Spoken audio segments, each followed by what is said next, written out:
آج غزہ کی صورتحال کا جائزہ لیا جائے تو ہم کسی صورت یہ نہیں کہہ سکتے کہ اسرائیل حماس کے خلاف جنگ میں مصروف ہے، نہ ہی اسرائیل کا نشانہ حماس کے فائٹرز ہیں۔ صہیونی ریاست کی کوشش ہے کہ کسی نہ کسی انداز میں غزہ میں انڈسٹریل سکیل کا قتل عام ممکن ہو سکے۔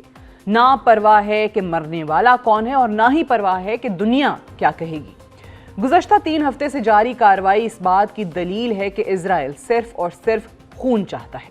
صہیونی ریاست کی کوشش ہے کہ کسی نہ کسی طرح زیادہ سے زیادہ انسانی جانوں کا ضیاع ممکن ہو سکے۔ گزشتہ 1 ہفتے سے جاری فضائی بمباری کی تصاویر اور ویڈیوز کو دیکھا جائے تو دل دہل جاتا ہے۔ غزہ میں موجود رہائشی علاقے اور عمارتیں تو پہلے سے ہی تباہ ہو چکی ہیں، لیکن اسرائیلی افواج کا نشانہ غزہ میں موجود خیمہ بستیاں ہیں، جہاں شہید ہونے والوں میں زیادہ بچے اور عورتیں شامل ہیں۔ غزہ میں آج کی صورتحال کی بات کی جائے تو گزشتہ 24 گھنٹوں سے جاری فضائی بمباری سے صورتحال کنٹرول سے باہر ہو چکی ہے۔ جمعرات اور جمعے کو غزہ میں مجموعی طور پر اسرائیلی فضائی حملوں میں کم از کم 200 فلسطینی شہید ہوئے، جن میں ایک سکول میں 27 یا اس سے زائد پناہ گزین بھی شامل ہیں۔ غزہ وزارت صحت کے ترجمان ظہیر الوحیدی کے مطابق غزہ شہر کے طفا محلے میں واقع ایک سکول میں 14 بچوں اور 5 خواتین کی لاشیں بھی برآمد ہوئی ہیں اور شہید ہونے والوں کی تعداد بڑھ بھی سکتی ہے، کیونکہ 70 زخمیوں میں سے بہت کی حالت نازک ہے۔ غزہ کے علاقے شجاعیہ میں گھروں پر حملوں میں 30 سے زائد فلسطینیوں کی شہادت ہوئی۔ اسرائیلی ملٹری حکام کا کہنا ہے کہ غزہ میں جاری فضائی بمباری کا مقصد حماس کے کمانڈ اینڈ کنٹرول سینٹر کو تباہ کرنا تھا، جبکہ فلسطینی شہریوں کو کم نقصان پہنچانے کے اقدامات کیے جا رہے ہیں۔ ایک روز اقوام متحدہ کی بلڈنگ پر حملے کے بعد اسرائیلی حکام کی طرف سے بتایا گیا تھا کہ یہاں بھی حماس کا کمانڈ اینڈ کنٹرول سینٹر موجود ہے، جہاں کم از کم 17 پناہ گزینوں کی شہادت ہوئی تھی۔ حماس کے کمانڈ اینڈ کنٹرول سینٹر والی کہانی اب بہت پرانی ہو چکی ہے۔ اسرائیلی حملے ایک ایسے وقت میں ہو رہے ہیں جب اسرائیلی افواج کی طرف سے شمالی غزہ کے کچھ علاقوں سے فلسطینی آبادی کو غزہ کے جنوب میں منتقل ہونے کا حکم دیا جا رہا ہے اور بتایا جا رہا ہے کہ علاقہ نہ چھوڑنے والوں کو انتہائی طاقت کے ساتھ کچلا جائے گا۔ نشانہ بنائے گئے علاقوں میں بہت سارے فلسطینی ایسے تھے جو ننگے پاؤں اپنا علاقہ چھوڑنے پر مجبور تھے اور ان پر فضائی بمباری اس وقت کی گئی جب وہ اپنے کندھوں پر کچھ سامان اٹھا کر مغرب کی طرف جا رہے تھے۔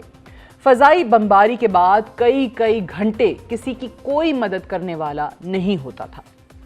اقوام متحدہ کی فراہم کردہ تفصیلات کے مطابق جنگ بندی ختم کرنے کے بعد سے اب تک تقریباً 2,80,000 فلسطینی ایک بار پھر اپنا علاقہ چھوڑ جانے پر مجبور ہو چکے ہیں۔ اسرائیلی حکام کا کہنا ہے کہ اسرائیل کی سیکیورٹی کے لیے ایک نیا سیکیورٹی کوریڈور قائم کیا جائے گا۔ جنگ بندی ختم ہونے کے بعد سے اب تک 1200 سے زائد فلسطینی شہید ہو چکے ہیں اور اس برق رفتاری سے انسانی جانوں کے ضیاع کے 3 اہم مقاصد ہیں۔ پہلا، غزہ کے تمام رہائشیوں کو دل سے غزہ اور فلسطین کی محبت کو ختم کیا جائے اور ان کے فلسطین سے باہر جانے پر مجبور کیا جائے۔ دوسرا، مصر پلان کے مطابق عرب ممالک کی کوشش تھی کہ تمام فلسطینیوں کو ان کی آبائی سرزمین پر بسایا جائے، لیکن گزشتہ 3 ہفتے سے جاری قتل عام کے ذریعے اسرائیلی وزیر اعظم نیتن یاہو کی کوشش ہے کہ ٹرمپ پلان کے تحت عرب ممالک کو اپنے پلان سے پیچھے ہٹنے پر مجبور کیا جائے اور قتل عام کے ذریعے یہ پیغام دیا جائے کہ فلسطینیوں کے لیے غزہ سے باہر منتقلی ہی واحد راستہ ہے۔ نیتن یاہو کی یہ کوشش بھی ہے کہ عرب ممالک مصر اور اردن کا ساتھ دینے کی بجائے دونوں ممالک پر امریکہ اور اسرائیل کے ساتھ مل کر دباؤ ڈالیں تاکہ غزہ کے 2 ملین رہائشیوں کو ان کا نیا گھر مل سکے۔ تیسرا، سب سے اہم نقطہ، فلسطین میں قتل عام کے ذریعے حماس کو دباؤ میں لا کر فلسطین اور غزہ چھوڑنے پر مجبور کرنا ہے۔ گزشتہ 3 ہفتے کی وحشیانہ بمباری کے ذریعے فلسطین میں اس حد تک خوف کی فضا پیدا ہو چکی ہے اور اب فلسطینی عوام حماس کے کردار پر سوال بھی اٹھا رہے ہیں۔